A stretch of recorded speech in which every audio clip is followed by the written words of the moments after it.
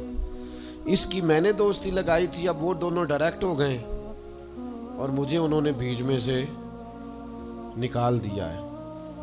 تو میں نے کہا یہ تو اکثر ہوتا ہے, پہلی دفعہ تو نہیں ہوا, اس طرح تو ڈھیر دفعہ ہوتا ہے. کہنے لگے میں کروں کیا, میں نے بڑا شور کیا ہے, ان کو اپنے احسان بھی یاد کرائیں پر وہ مانتے نہیں. میں نے کہا اب حل ہے نا, تھوڑا چپ کر جا کچھ عرصے کے لیے, تھوڑی خاموشی اختیار کر. جو چپ کر جاتا ہے وہ بھی بچ جاتا ہے.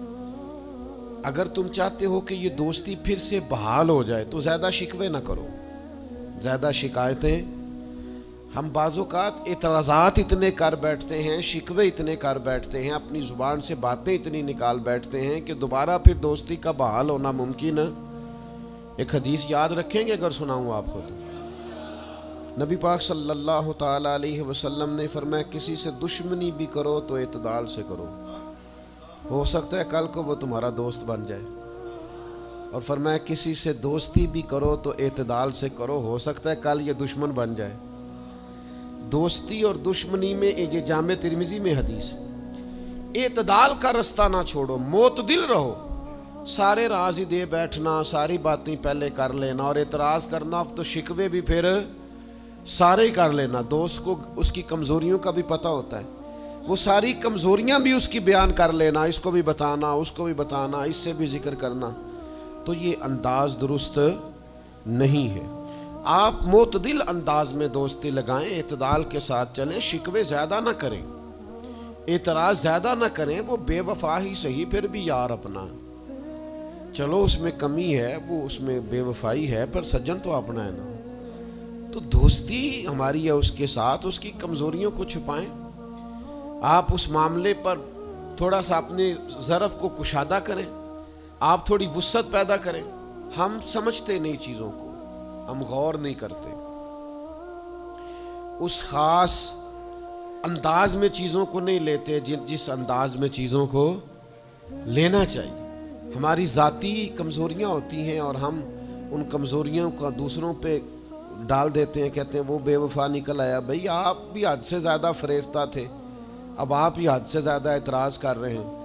حضور نے فرمایا جس کی تعریف کر لو پھر دوبارہ اس پر کبھی تنقید کر جو بیٹھے ہیں, تعریف تو ختم ہو گئی بات. پھر تھوڑی چشم پوشی کرو, انسانوں میں کمیاں بھی ہوتی ہیں. تو دوستی کو صحیح طور پر آگے لے جانے کے لیے چھٹا سبق یہ ہے کہ تھوڑی سی نا عادت عیب پوشی کی بھی بنائیں. تھوڑا پردہ پوشی کا مزاج ہو تو پھر بھی ذرا دوستی آگے. سمجھ آ رہی ہے بات کی؟ تھوڑی سی نا نظر عیب پوشی والی بھی. کچھ لوگوں کی تنقید کی آنکھیں اتنی زیادہ کھلی ہوتی ہیں کہ وہ بیچارے کسی جگہ بھی تعلق نہیں رکھ سکتے. جہاں جاتے ہیں انہیں کمیاں ہی کمیاں نظر آتی ہیں, خامیاں ہی خامیاں نظر آتی ہیں. ان کا مزاج ہی نہیں ہوتا کسی عیب کو چھپانے کا. تو آپ جس جگہ پہ موجود ہیں, جس جگہ آپ کے تعلقات ہیں, جہاں دوستی ہے, جہاں محبت ہے, وہاں تھوڑا سا عیب پوشی کا بھی مزاج ہونا چاہیے. نبی پاک علیہ السلام نے فرمایا تو کسی مسلمان کی دنیا میں پردہ پوشی کر دے, اللہ قیامت والے دن تیری پردہ پوشی فرما دے. آپ تھوڑا سا اس کا عیب چھپا دیں, بات ختم ہو گئی. تھوڑی سی پردہ پوشی کر دیں. دیکھیں نا, ہمیں حکم دیا گیا ہے شریعت میں, کسی شخص کا انتقال ہو گیا, اب کچھ لوگ اس کے غسل میں شریک ہیں, تو ان کو حکم یہ ہے کہ اگر تم نے کوئی اچھی بات دیکھی نا, خوبی دیکھی, چہرہ کھل گیا ہے, جسم تر و تازہ ہے, تو یہ سب کو بتاؤ. اور اگر تم کچھ ایسی چیز دیکھو کہ بیماری کی وجہ سے جسم اکڑ گیا ہے یا کسی وجہ سے چہرے پہ کوئی سیاہی آ گئی, جو کسی سے ذکر نہ کرو. جانے والے کے لیے تم اچھی چیزوں کو تو بیان کرو لیکن نقائص کو کبھی بھی بیان نہ کرو. اور نبی پاک علیہ السلام نے فرمایا اذکروا محاسن موتاکم, جب تم میں سے کوئی دنیا سے چلا جائے تو اس کی اچھی اچھی باتوں کا بیان کرو, اس کی اچھی اچھی باتوں کا ذکر کرو, اس کی خیر والی باتیں ڈھونڈ کے لوگوں کو سناؤ. یہ خوبی پائی جاتی تھی, یہ خوبی پائی جاتی تھی, یہ خوبی پائی جاتی. میں تھوڑے دنوں کی بات ہے, ایک جگہ پہ میں حاضر تھا, تو ایک صاحب وہاں